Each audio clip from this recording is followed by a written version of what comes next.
Hello friends and welcome back to my channel.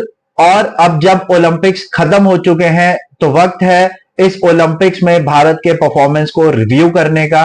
और इस Olympic से पहले हम सबको भारत से डबल डिजिट मेडल की उम्मीद थी और हम उम्मीद कर रहे थे कि इस बार Bharat finally double digit barrier को क्रॉस कर देगा, बट ऐसा हो नहीं पाया। इनफैक्ट ये ओलंपिक्स टोक्यो ओलंपिक्स से भी ज्यादा डिसअपॉइंटिंग रहे, जहां टोक्यो ओलंपिक्स में हम लोग एक गोल्ड, दो सिल्वर और चार ब्रॉन्ज के साथ 7 मेडल में फिनिश किए थे। इस ओलंपिक्स में हम लोग एक सिल्वर और 5 ब्रॉन्ज के साथ केवल 6 मेडल्स के साथ ही फिनिश कर पाए। यस, इस ओलंपिक्स में काफी ज्यादा एथलीट्स हमारे टॉप 4 में फिनिश किए, बट जैसा कि मैं हमेशा कहता हूं कि यार दिल जीतना एक बात है और मैच जीतना या मेडल जीतना अलग बात है। प्लस एथलीट का करियर इतना अनसर्टेन होता है कि जैसा कि हमने सहवाग या युवराज के एड्स में देखा था कि जब तक बल्ला चल रहा है तब तक ठाट है, तो आपको कभी भी इंजरी हो सकती है, जैसा हमने इस ओलंपिक्स में निशा दहिया के केस में देखा। या आप अपने पीक पे हो सकते हैं इस टाइम पे और अगले ओलंपिक्स तक आते आते आपका परफॉर्मेंस डाउन हो जाए और आप क्वालिफाई ही ना कर पाए। तो आपको इसलिए वो मेक और ब्रेक मोमेंट्स को कन्वर्ट करना बहुत जरूरी है और मेडल जीतना जरूरी है। बट फिर भी टॉप 4 फिनिश के बाद हमारे काफी एथलीट्स इस ओलंपिक में मेडल नहीं ला पाए, बट होपफुली अगले ओलंपिक्स में वो इससे सीखेंगे और हम लोग और ज्यादा अच्छा परफॉर्मेंस करेंगे। बट इस वीडियो में मैं फोकस करूंगा 5 ऐसे एथलीट्स जो फ्यूचर में ओलंपिक्स के लिए मेडल हमारे लिए ला सकते हैं एंड 5 एथलीट्स जिन्होंने बहुत ही ज्यादा हमें डिसअपॉइंट किया। इस वीडियो में मैं उन एथलीट्स को नहीं चुनूंगा जो मेडल लाए हैं, क्योंकि यार हमारा देश क्या है, हमारा देश ओवरनाइट स्टार बना देता है और जो जो मेडल लाए हैं उनके बारे में तो पूरे 4 साल अब बात होती ही रहेगी, चाहे वो न्यूज चैनल्स में हो या एडवर्टाइजमेंट्स में हो या फिर रियलिटी शोज में हो। आप उन एथलीट्स को हर जगह देखेंगे, बट ऐसे 5 एथलीट्स जो मेडल लाने के बहुत पास थे पर ला नहीं पाए और इसके अलावा उनसे अगले ओलंपिक्स में उम्मीद की जा सकती है, मैं उन 5 एथलीट्स को हाईलाइट करूंगा, क्योंकि हमारी बहुत शॉर्ट टर्म मेमोरी है। हम लोग कुछ ही खिलाड़ियों को याद रखते हैं, बट जो उसके पीछे का सपोर्ट स्टाफ होता है या फिर टीम होती है उसे भूल जाते हैं। तो हम उन खिलाड़ियों को भूले ना, इसलिए मैं स्टार्ट करता हूं 5 ऐसे खिलाड़ी जिन्होंने ओलंपिक्स में मुझे सबसे ज्यादा इंप्रेस किया और होपफुली आने वाले ओलंपिक्स में वो हमारे लिए मेडल जरूर लाएंगे। तो शुरुआत करते हैं सबसे पहले शूटिंग में, जहां मैं अर्जुन बबूता की बात करना चाहूंगा and he was really unlucky to finish 4th।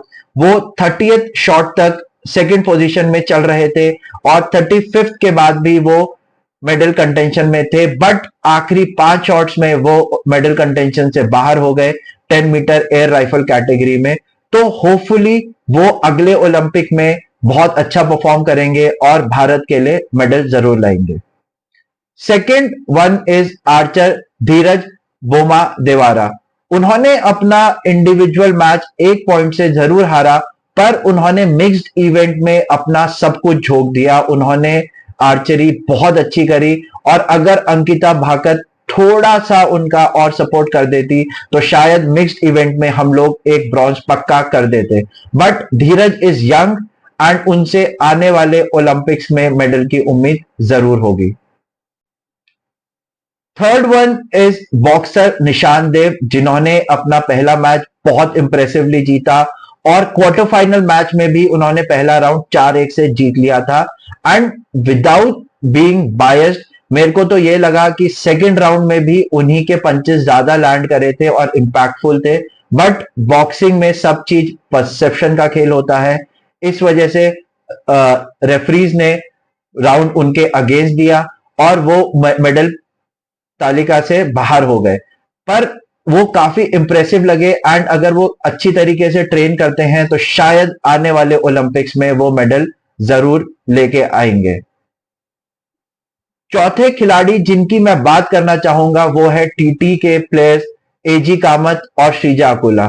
दोनों ने ही अपने अपने इवेंट्स में काफी इंप्रेस किया और एजी कामत से तो मैं बहुत ही ज्यादा इंप्रेस्ड हूं। वुमेन्स, अगर आपने वुमेन्स टीटी मैच देखा होगा तो उसमें आपको पता चलेगा कि उन्होंने कितना अच्छा खेला, उन्होंने सब कुछ झोंक दिया। Same with Sreeja Akula, yes वो वुमेन्स टीम इवेंट में अच्छा परफॉर्म नहीं कर पाई, पर सिंगल्स इवेंट में उनका परफॉर्मेंस बहुत ज्यादा अच्छा था। और होपफुली वो मनिका बत्रा और एजी कामत आने वाले ओलंपिक्स में एटलीस्ट वुमेन इवेंट्स में तो हमारे लिए मेडल लेकर ही आएंगी। फिफ्थ एथलीट जिनके बारे में शायद ज्यादा बात नहीं होगी और ना ही हुई है, क्योंकि उनका इवेंट सेकंड लास्ट डे पे था और तब तक हमारे सारे स्टार प्लेयर्स ऑलरेडी अपने अपने इवेंट्स खत्म कर चुके थे, वो है रेसलर रितिका हुडा।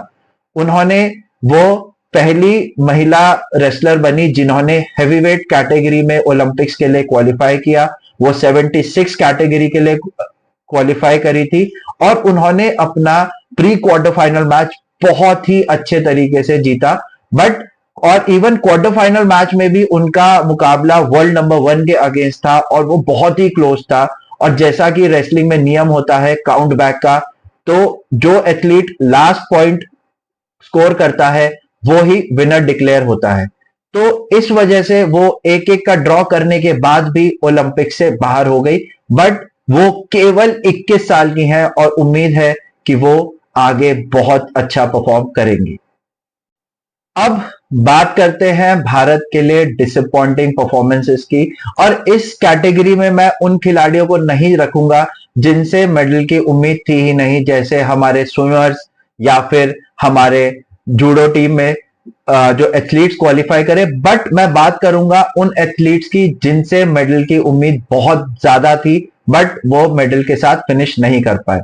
तो सबसे पहले तो मैं शुरुआत करूंगा बैडमिंटन टीम से, और बैडमिंटन टीम से हमें एक नहीं बल्कि 2-3 मेडल्स की उम्मीद थी, बट बैडमिंटन टीम ने बहुत ज्यादा डिसअपॉइंट किया और वो मेडल लेस फिनिश करे। इनफैक्ट पीवी सिंधु, चिराग और सात्विक की जोड़ी एंड इवन लक्ष्य Sen could not get us any medals. तो उम्मीद तो 2-3 मेडल की थी बट यहां पर एक भी मेडल हमारे हिस्से नहीं आया। इनफैक्ट लक्ष्य सेन के कोच प्रकाश पादुकोण ने तो कहा भी है कि लक्ष्य Sen should have had a medal, और वो सेमीफाइनल मैच में भी अच्छा खेले और ब्रॉन्ज मेडल मैच में भी वो काफी अच्छा खेल रहे थे। वो फर्स्ट सेट जीत चुके थे और सेकंड सेट में भी काफी अच्छी बढ़त बना चुके थे, बट उसके बाद वो अपनी नर्व्स को कंट्रोल नहीं कर पाए या उनके साथ क्या हुआ और वो मैच हार गए। इसके अलावा पीवी सिंधु और चिराग और सात्विक की जोड़ी भी बहुत ज्यादा डिसअपॉइंटिंग परफॉर्मेंस के बाद ओलंपिक से मेडललेस ही रही। सेकंड, मैं बात करना चाहूंगा entire archery team except for Dhiraj Bommadevara, क्योंकि आर्चरी से हमें ऑलमोस्ट हर ओलंपिक्स में मेडल की उम्मीद रहती है और दीपिका कुमारी काफी सीनियर आर्चर है, बट ये उनका तीसरा ओलंपिक था, तो अब हम ये भी नहीं कह सकते कि she does not know how to handle pressure. But पूरी ही आर्चरी टीम प्रेशर हैंडल नहीं कर पाई और क्रिटिकल शॉट्स में जहां 9 या 10 स्कोर होना था वो 8-7 ऐसे स्कोर कर रहे थे, और इस वजह से हमारी आर्चरी टीम एक बार फिर बिना मेडल के आई। बट होपफुली अगर हम सही से आगे ट्रेन करते हैं और मेंटल कंडीशनिंग करते हैं तो शायद हमारा आर्चरी का मेडल ड्राउट भी खत्म हो जाएगा। तीसरे प्लेस पे मैं रखना चाहूंगा Mirabai Chanu, and yes I sympathise with her that she was on her periods and उनको काफी क्रैम्प्स थे। बट एज अ एथलीट आपको अपनी लिमिटेशंस पता होती हैं, और अगर आपको अपने इवेंट से पहले ये पता था कि you are not at your best, तो आपको भारत के लिए ब्रॉन्ज मेडल सुनिश्चित करना चाहिए था बजाय सिल्वर मेडल के जाने के लिए। और अगर वो अपने आखिरी क्लीन एंड जर्क लिफ्ट में 114 की जगह 113 या 112 भी उठा लेती तो शायद भारत के लिए ब्रॉन्ज सुनिश्चित हो जाता।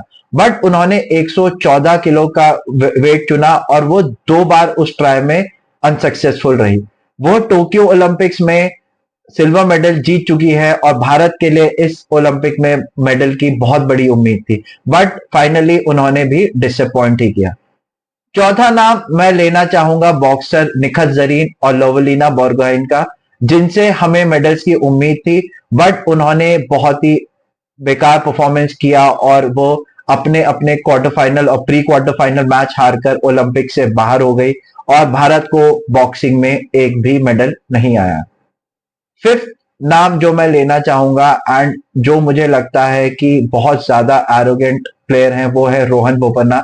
वो पर्सनली तो मुझे बिल्कुल भी पसंद नहीं है, क्योंकि ठीक है उन्होंने बहुत अचीव किया है और मैं उनके अचीवमेंट्स को डिस्कार्ड नहीं करता, बट 25 साल के करियर में आपने एक ग्रैंड स्लैम जीता है and you have so much attitude. यार इतना एटीट्यूड तो राफेल नडाल और रॉजर फेडरर में भी देखने को नहीं मिलता जितना रोहन बोपन्ना में मिलता है।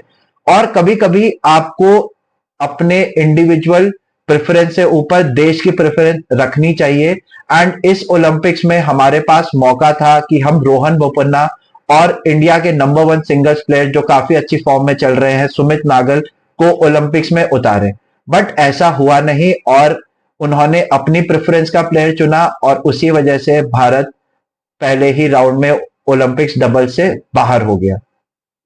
तो ये थे मेरे कुछ 5 व्हाट इफ्स और good players and 5 most disappointing players in the Olympics.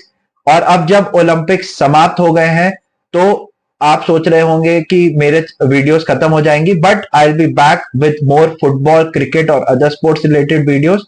आप लोग मेरे चैनल को देखते रहे और मेरे चैनल को सब्सक्राइब करें। Thank you.